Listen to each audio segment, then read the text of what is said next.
Hey, good morning, everybody. Today is Thursday, August 3rd. I'm not on the Appalachian Trail, which is a sad thing. I have been off now, how long? 2.5 weeks. It's been pretty depressing, to be honest with you. I have missed it, missed being there, missed all the just hiking every day was a good experience for me. I will tell everybody that's thinking about a through hike or any kind of hike to get out there and do it. The sense of adventure that I have inside is great, and I think everybody has it in them. And you might not be as great's not the right word, but you might not have that overwhelming desire to have adventure in your life that I have.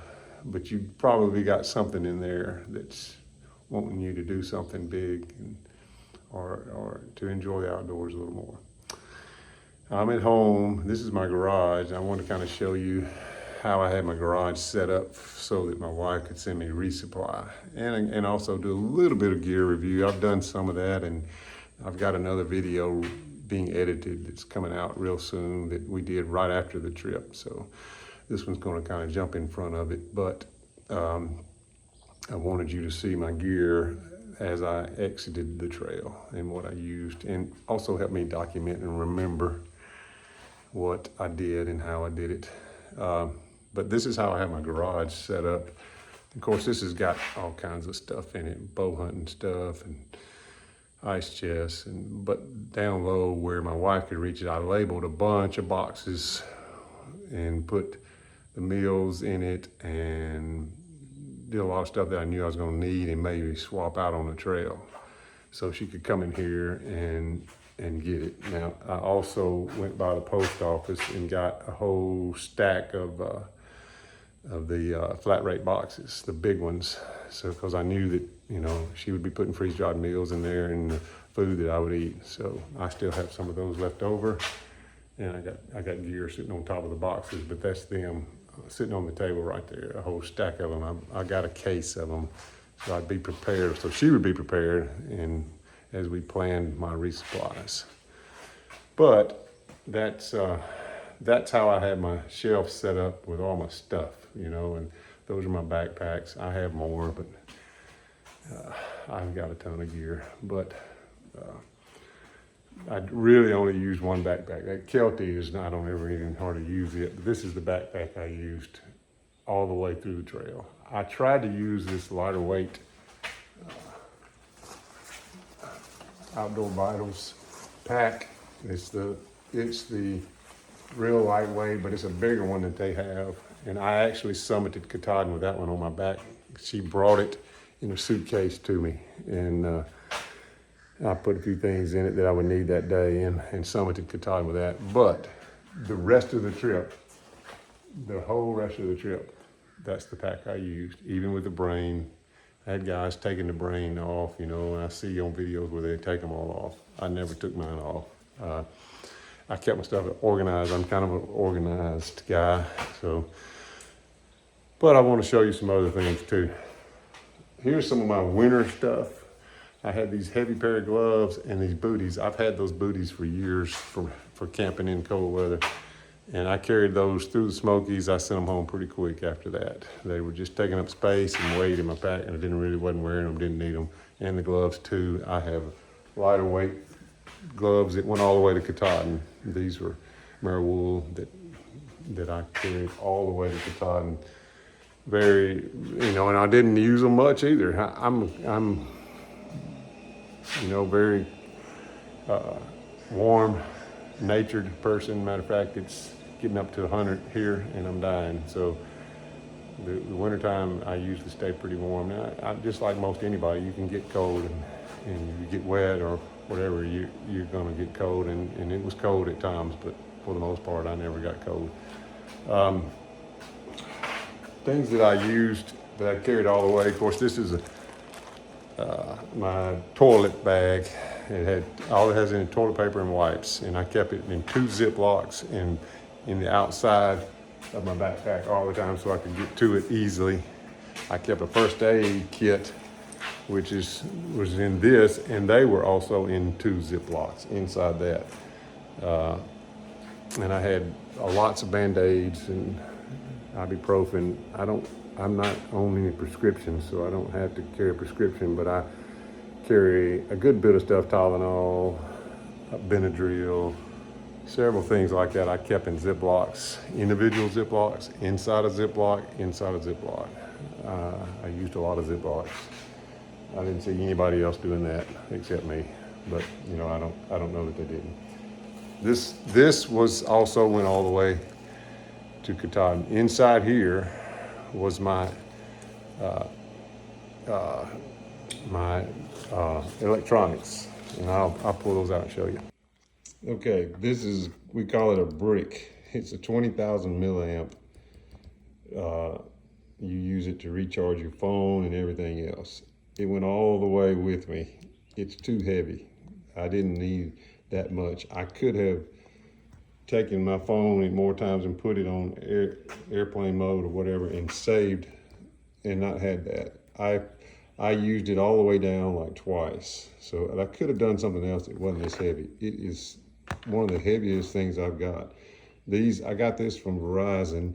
I used it when I go into town to recharge my stuff, to recharge this and to recharge my phone with it, so I didn't have to use this. And one more, I carried both of these all the way. And these are cords. And then this was a neat little thing that's it's called a flex tail tiny pump. And it's got a light too with multiple settings. I kind of used it for a backup. I did send it home right toward the end, probably sometime in Maine, I really was concerned with the light load. A towel is almost a necessity because there's so much rain, to wipe your tent down before you pack it up. Clean the bottom off as you're rolling it up. I used that a lot, but I did send it home toward the end when I knew I was getting close to the end. I was getting rid of weight. Rope for hanging your bear bag. I'm not going to tell you, but I sent that home too. You didn't hear that from me. That's the bag that these things come in. And this has got a whole bunch of attachments. You blow up your pad with that pump, and it blows up in just about a minute. And it's really fast. So I used it a lot and liked it. I was glad to have it. A lot of people would not have used it. Of course, my thermometer went all the way. It's 85 in here right now in my garage. And then, of course, my Garmin inReach. I used one filter all the way there. And this bag got a little bitty tiny hole in it somewhere in Maine, but I still was able to use it. And I carried it inside this bag for a while, and then finally sent this bag home with all the little bitty attachments that go with it, and just had the hose, the filter, and the bag in my pack. This went all the way, got wet in the end, and went crazy on me. So when it got wet, something happened to it. It went crazy. Z-Packs went all the way. This is my tent, duplex Z-Packs. I started carrying it inside to protect it inside my pack, but it's hard to pack up wet, and you pack all your stuff in your pack while you're in your tent, and the last thing you pack up is your pack. So I put it on the outside, and these holes are in the bag that it's in, and that's from dragging over rocks, sticks, and everything, sliding, doing that. This was a ground cloth. I carried it probably 3/4 of the way and then sent it home. These are my tent stakes, which you got to have with Z-Packs. 3 different bags, sleeping pads. Started with this one. This one is lighter, but has about the same amount of insulation, and it kept me warm. It was good. I used it with a 0-degree sleeping bag. Then toward the middle, I got this one, which is more comfortable. It's thicker and heavier. So for another probably 750 to 1,000 miles, I used the heavier one, and then I went with my lightweight one toward the end, which is very warm. Everybody knows about the Thermarest, but those are the 3 sleeping pads I use, and I just swapped them out and sent them home. When I get a supply box, I would send the supply box back and put stuff in it that I didn't want. This went all the way until the last 2 weeks. This is A V-sheet you put over your pad, and it's got this little pillow cover in it, so you can blow your pillow up in it. I used one pillow, and it went all the way. Cedar Summit Neo Air, Aeros pillow, premium large. I loved it. I used it the whole way. I used 2 different stoves. I used the jet boil forever. This is a jet boil that I've had for years. Used it. I like it because you can pour water out of that little spout and you don't spill it. I did go to a lighter one that I found at Ollie Camp when I got in West Virginia at Harper's Ferry. I swapped them out just to get a little lighter. It's not a whole lot lighter. It's just barely a little bit lighter, and it seemed to pack up better in my pack. This is little Ziplocs I carry my coffee in. Of course, that's my coffee cup. You can get that at Walmart, I believe. Helinox was one of the first things to go back. I love this chair. It'll go camping with me on shorter trips. But I had to start getting lighter weight packs, so I sent back my Helinox. It weighs 16 ounces and went to nothing but a little sit pad the whole trip. Actually, Sheepdog gave that to me in Tennessee, so that's how long I had that. This was the last sleeping bag I ended up with. It's the Cedar Summit 50 degree, and it's not a sleeping bag, it's a quilt. I went with 3 different quilts. I started with a 0, went to a 20, and quickly went to this 50. I didn't use the 20 very long. That stuff I just took out of my pack. I'm getting ready to put up. And I want to just go over some of these things that I knew. Oh yeah, head net. I needed that in Maine. These are those little gloves that you put over to try to waterproof your hands. I saw where I think Taylor, the New Hampshire hiker, used these as well. They come from Z-Packs.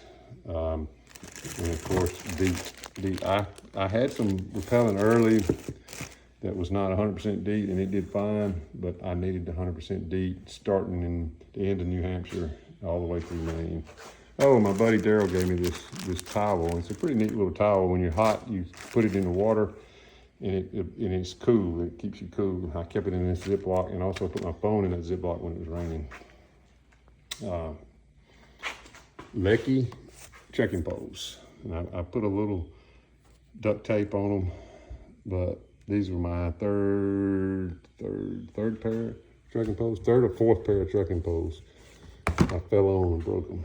So, and then I always put permethrin on my clothes. I had my wife do that when we traded out clothes, and I used these liners inside my bag to keep my sleeping bag and stuff and clothes dry. I used a bunch of these dry bags. This is Hilltop Packs. These are the best. If you can get some from Hilltop Packs, I think they're better than the ones. I had one of these, and I had a bunch of the others. And I had my clothes, my food, my snacks. I just use these things, and I would roll them up and keep them in my pack to help keep my stuff dry. Okay, and just to firm up what I did here with this stuff. I have freeze-dried meal. I had 3 of these containers, and I kept freeze-dried meals in there, and I kept a variety of stuff, and those were what were coming to me in my resupply boxes. And then I just kind of organized everything else. I got miscellaneous stuff, a toothbrush. I kept a little bag that had toothbrush, toothpaste, my contacts. I wear contacts, extended wear. Best thing I ever came up with was extended wear contacts. What else did I have in that little bag? Just a few little of those items that I needed at nighttime mostly, or in the morning. So my toothpaste, toothbrush. I had a little bitty bottle of lotion. My legs, always just my calves would just dry out like crazy, and my hands. And soap, I had a little bar of soap that I would carry with me, and they all stayed in that bag in case I needed it. Fuel canisters, I bought a bunch of fuel canisters and thought that I would be shipping those. And it would take a long time to get them there because you have to send them ground. You can send small fuel canisters, one in a resupply box, but you have to let them know that it's in there, and then you have to send it ground. Postal Service will send it one, a small amount in those but you have to let them know, and you have to classify it, and then it has to be sent ground all the way, which takes a long time to get there. I sent like one, maybe two, and the rest of the time I bought them on trail. So I got a bunch of fuel canisters left over. I didn't know for sure what I was going to do with water filtration, but I have a Sawyer squeeze, and I have another one of the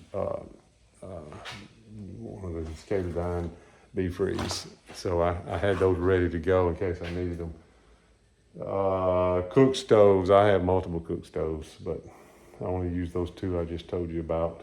And sleeping pads, I keep all my sleeping pads in here, and they were in here so that I could tell her, I want to try this one, so send it to me. So she'd come in here and get it, put it in the box with my resupply, and I'd send the other one back when I got it. All right, that's pretty much what I did the whole trip. I hope that helps you if you're planning to do a through hike. I know this is kind of just a gear video, but if you can set up a place like this, like I did in my garage, it'll help you along the way.